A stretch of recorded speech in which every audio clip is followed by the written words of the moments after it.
5 राज्यों में विधानसभा चुनाव हैं और इन चुनावों को लेकर जो सर्वे सामने आ रहे हैं उसमें हर राज्य में कांटे की टक्कर बताई जा रही है। लेकिन छत्तीसगढ़ में हर सर्वे भूपेश बघेल की सरकार फिर से बनते दिखा रहा है, जिसके बाद अब राज्य में केंद्रीय जांच एजेंसियों की सक्रियता बढ़ गई है।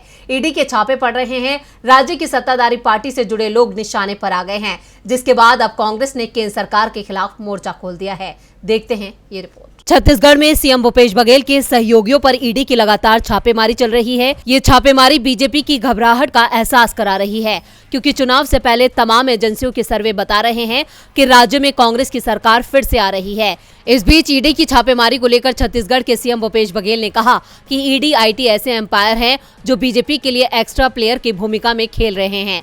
उन्होंने ईडी को चुनौती देते हुए कहा, अगर ईडी में हिम्मत है तो वो छापेमारी का हिसाब बता दे। बघेल ने कहा कि अगले कुछ महीनों में आयकर के 200 से 250 कर्मियों की एक टीम पूरे छत्तीसगढ़ में छापेमारी करेगी। जैसे जैसे वो अधिक छापेमारी करेंगे, उनकी सीटें कम होती जाएंगी। छत्तीसगढ़ सरकार को दबाने और बदनाम करने की कोशिश की जा रही है। जुलाई 2020 में झारखंड चुनाव हारने के बाद बीजेपी ने इसकी शुरुआत की।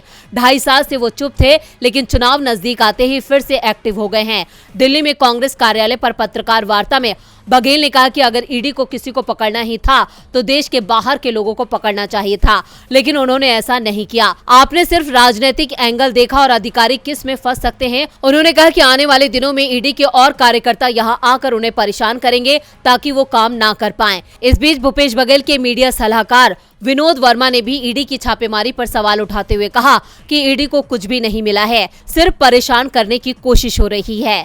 डीबी लाइव की रिपोर्ट।